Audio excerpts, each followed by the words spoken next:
I've seen the working of the front panel and the block diagram individually. Now we are going to execute the program. We are going to see it together. And let's start off. For your convenience, I'm gonna just click on the balloons so that we can see the execution clearly step by step. I'm gonna run it now.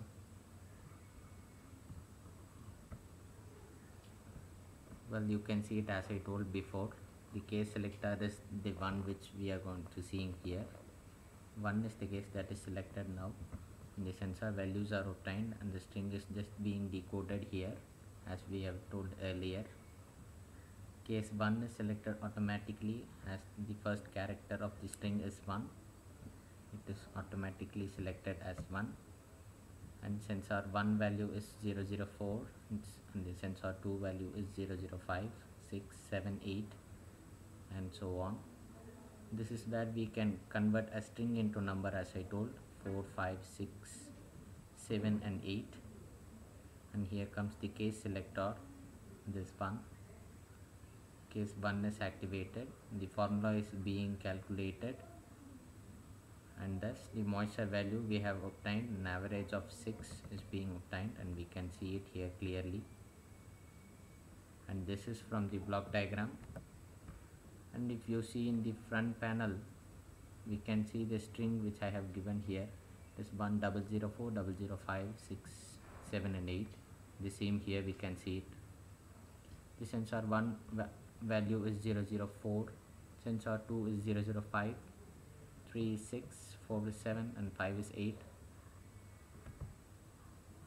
And since the case selected is 1, we can see the active plot number 1 here, and the moisture value 1 is 6, which represents the moisture at the plot 1 is 6, moisture value 2 is 0 since the plot 2 is not yet activated, and moisture value, the local variable, we have been showing the recent value of the moisture.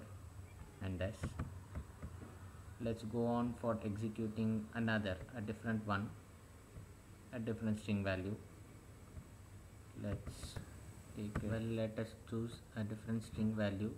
For example, I'll make it here as 2 and we'll see what is going to be the output. The string is now starting from 2, so basically plot number 2 has to be activated. Let's check whether it's going to do so. The program is running.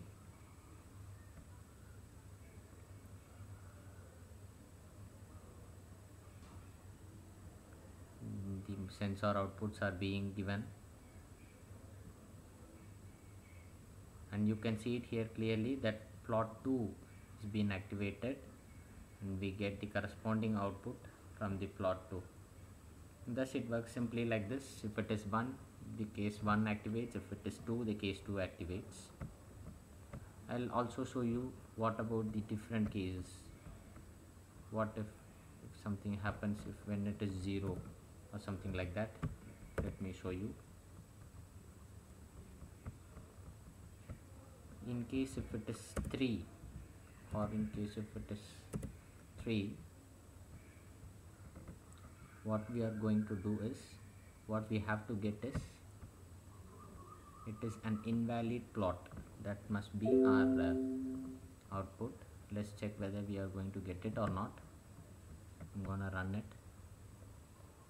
The case must automatically shift to the invalid plot. Let's check it. It is running. The sensor values are being given out as usual.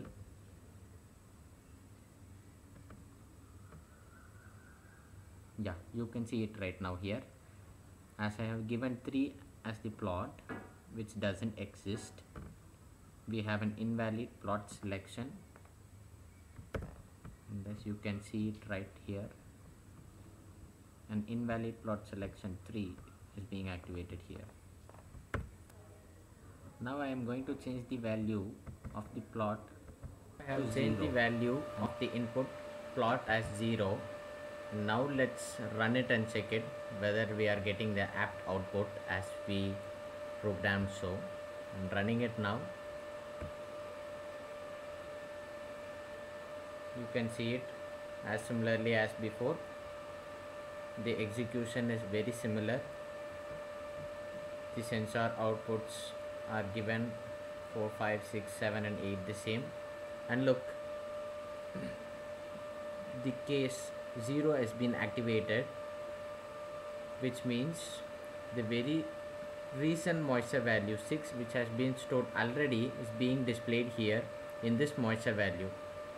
And thus for a 0 case, the very recent moisture value is being displayed as we have programmed so.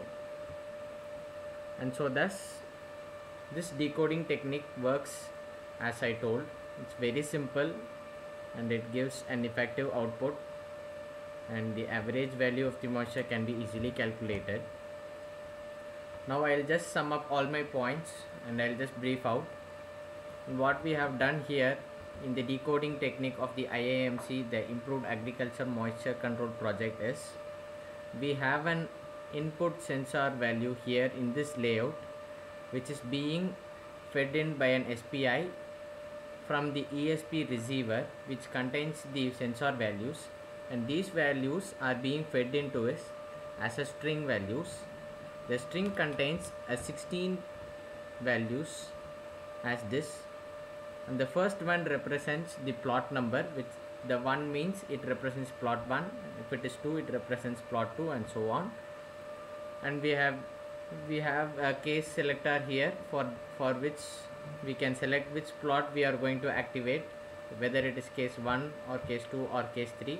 We have an invalid case if it is rather than 1 or 2, and then 0 case, if the value of the plot is 0, then we will just retain the very recent previous value of our moisture. And this is a subset, a string subset, which accepts the string, and here we can just partition the string as we like. And here I have divided the main string into 5, 3 each of a sensor value, and this one is the first one, sensor 1 output, sensor 2, 3, 4, 5, and we have the subsets here accordingly. And this one is an decimal string subset, which converts a string into a number so that it can be given into the formula node, and we can make the calculations very simple, and we have used this one for that. And while we give the string from the ESP, we can easily calculate it, and the desired output is obtained, and the output obtained is easily seen in the indicator in the front panel. And thus sensor 1, 2, 3, 4, 5 are the individual sensor outputs. The active plot represents which plot is being activated, and the invalid plot selection is nothing but if there is a value rather than 2 or 1. If it is 3 or 4, in that case the invalid plot is activated. Moisture 1 value is nothing but the plot 1 moisture value. Moisture 2 is nothing but the plot 2 moisture value, and this moisture value represents the local variable which we have fed in order to obtain the recent moisture value. And that is the summing up, and this is the basic decoding program which we have implemented in our IAMC project.